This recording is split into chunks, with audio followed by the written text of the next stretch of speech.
Alright, now, I haven't used that cutter in some time, so I really don't know where it's going or what it's doing, and I'm trying to squeeze a lot into one area, which is also a bit of a pain in the butt, and I came over here because that's noisy. And until I see a little bit of what it's cutting, I am not going to know if it's going to get everything or not, or if I can go bigger if I want. It looks like it's probably bigger. Let's see if it's on track first of all.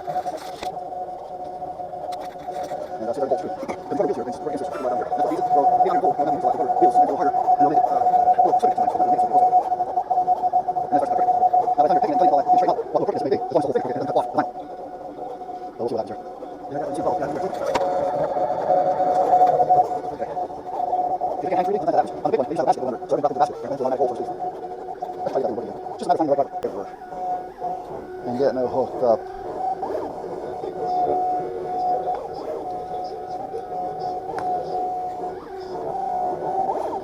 So we did another class today. Well, it was one person. She has her permit. Anyhow, doing a lot of cutting. This is going to be a pain in the ass to pick. It really is. But as long as it cuts deep enough, I'll be all set. Anyway, I went and did this class. That looks like it's going to be okay. And, well, it wasn't a class. She got her permit, but she's not sure, as to what to do. She's not sure with herself. And she really doesn't know anybody, so to speak, so she decided, her father actually, who I know, he had said, my daughter's looking for somebody to show her how to use the new firearms that she has bought.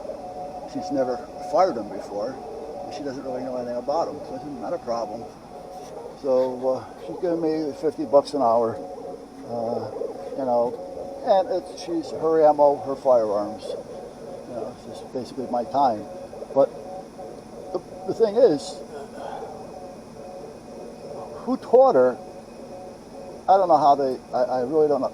Excuse me, I don't know how they did it. It's like they haven't got a conscience. Not at all. Not at all. I've actually had problems at the range where she went to get that done. Hold on, I'll tell you the story in a minute. Because my mind is on this.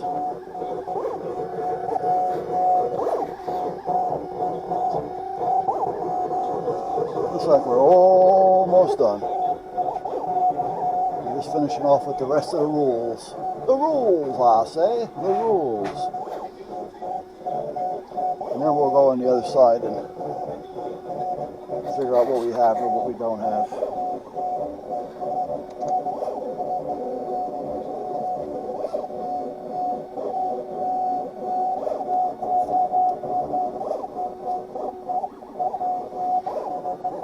Yeah, man. See, now the other one, the more professional, is a lot quieter.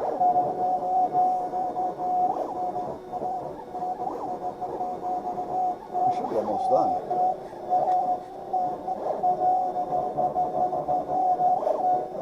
Come on.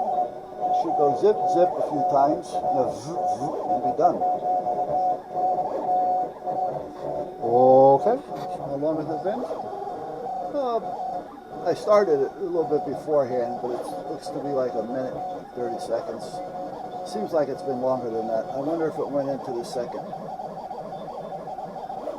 half. I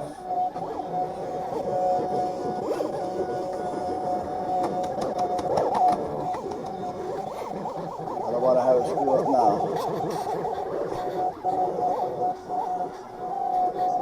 I mean, if I got to do a couple pieces of it here and there, that's fine. That's sometimes, when you're doing big jobs, that's to be expected. Almost. That should tell me we're close. There we go. All right. Yeah, we got a little scooch right there. But other than that, the rest of it looks good. And it actually looks like I can go bigger, which would be good. Because if I go bigger, larger font as well. Because it looks like I've got about, it's about 3 inches here.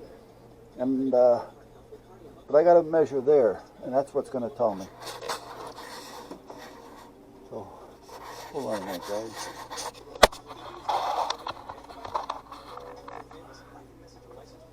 Pull this down a little bit. Pull it down.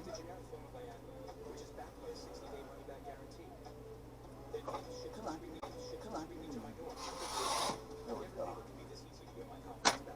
Alright, let me bring this over and I'll be right back.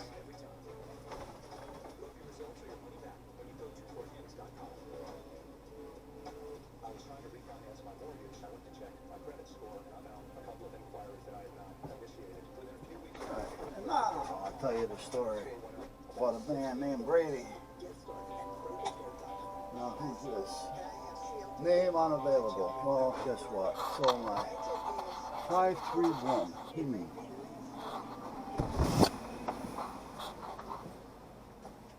All right, let's plug you in over here. Plug you in. Plug you in.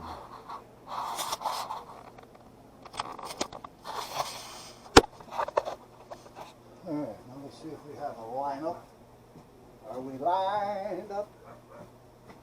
We are.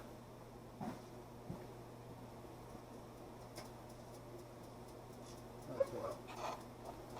What's the matter, Nick? Nick is on park.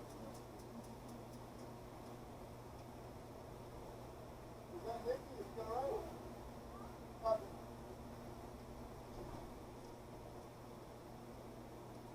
Alright. So anyway, I went to this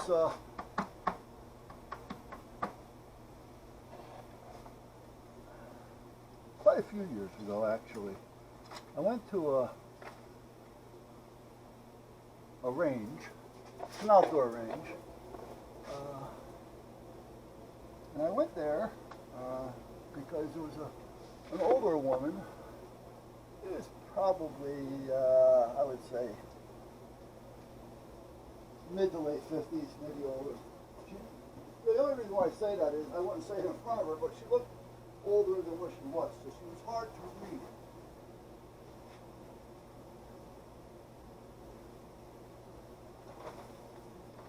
As far as her age, she may have been older too. But so at that point, we go there. I said, "Well, you live in Wallingford, yeah. All right. How about now? Mind you, I have the club I can use, which is right here indoors. That out there, though, is closer to her. Takes me about a half an hour to get there. So I figured, you know what? Stop her from driving all the way this way. We'll do it out there. So anyway, there we go. When you get there, I meet up with her, and we got the range. And I'm probably going to draw you a picture. And we talk a little bit, and, why you want to do it, why don't you? Naturally, she wants to talk and tell me the story behind it all. Which is fine with me. So we started talking, and we're at the range now. So now, I think you guys will see this. There's a wall here. This is outdoors, by the way. But there's a wall here. And there's a building here. And then you got the main building here. But right here, the building comes out this way more. But right here, there's a window like this in the corner. So the woman that's sitting here can look at the range here and at the rifle range down there. Now here we have the range with individual points. There's nothing between you. I'm just using these lines to show you. So there's a bench here. Each one of these has a bench. And there's a couple of picnic tables back here. And that's what we have. So there's a guy here about 30 years old down on this range. Over here, there's an older couple, an older guy, and an older woman right here. So I take this one. So I have some stuff back here. None of the guns are back here. You want to keep track. Even if you're at a gun range, don't trust where you are.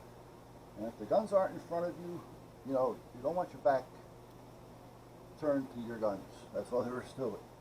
So anyway, we're here and we're talking and we're shooting and talking and shooting, and The woman over here, who was doing the shooting with the other guy standing there, takes the gun that she was using, and she kind of sticks it up in the air, and she goes like this. So the guy reaches over, takes the gun from her, faces it this way, which is towards us, and he's trying to free it from whatever it was.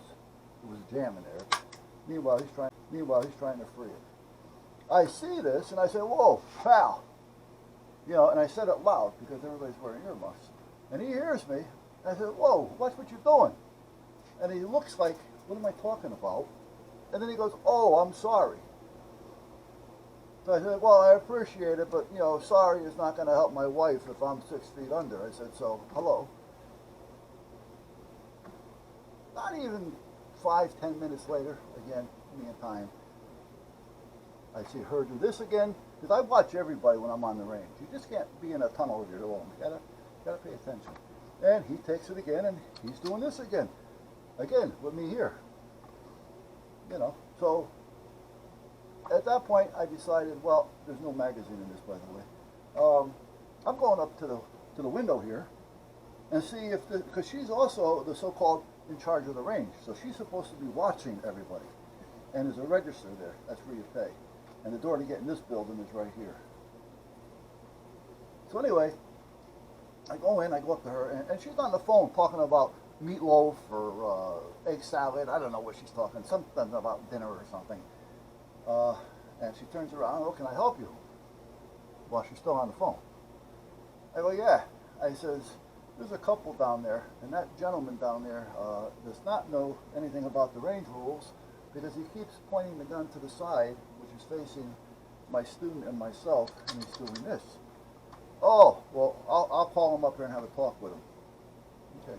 Now, every time he does that, I have to take my student and move her forward, and I step back because I don't want my student to get hit. So this is why you got to pay attention to everything. So at that point, you hear, you know, point so-and-so, come to the, you know, okay, the window. He goes up, he comes back. Not really an attitude or anything, you know, but quiet, you know, so she said something to him, but who knows what. And then the next thing you know, he's doing the same thing. So I go back up there and I said, "I want to move. I don't want to be next to this guy." "Not a problem. Ceasefire, ceasefire." Because it's outdoors, everything is there. You know, like I said, these walls aren't there. So when she called the ceasefire, she also called a target change. So I went from here over to here. So now I'm on his right side because he keeps pointing it to the left. Now they got this guy down here. Now this guy here looks like he was in the military. I'm going to say he was probably in his early 30s. And he still had the cut, you know, the hair, the mannerisms, the stance, you know. You know he was just military the way he carried himself. So he has no idea why this is all going on. So he looks while I make the change and this and that. Next thing you know, this clown over here is doing it again, but now he's pointing at this guy. This guy comes walking down there and he's got his finger going in the chest. Now I gotta get in the middle of this because I don't want to see this guy here get arrested for whacking this old fart over here. So I get over there and say, listen, it's not worth it. Let's you know, just stop it. Go up, talk to the main office, and let's just take care of it. Not tut. So him and I go back up to this bimbo, and she tells us, "Geez, he's been teaching here for years. We never had a problem with him." So this wasn't a wife or a friend or anything. It was a student, and he's giving her a class. And meanwhile, he's aiming this firearm all over the place. I said, "This is ridiculous." I said, "He's an instructor, and he's been here, you know." Yeah. Well, anyway, this is the place. So now, I'll cut this short here at this point because now it's beyond that. But he goes back down. He gets all of his guns. He walks over here to the side of the building where the parking lot is, and he drives away. Well, the student is still sitting here, thinking he went to the car to get more guns or more ammo or targets. And she's sitting there at the picnic table waiting for him to come back. 5 minutes, 10 minutes. I says, excuse me, but are you waiting for him? Or, well, I mean, oh yeah, I said, no, I said, he left. What do you mean he left? I said, he left. He just left and didn't even tell her. And left the student there. I mean, this is really. So anyway, she gets pissed off. I said, well, don't piss off at me. I didn't do it. I says, when did he get out? He was unsafe handling of a firearm, putting lives at jeopardy. Oh. She says, well, can you teach me? I go, yeah. I says, but I'm going to have to charge you, $150. Back then, that's what I was charging. And she said, $150? Yeah. He says, well, she said, I just paid him.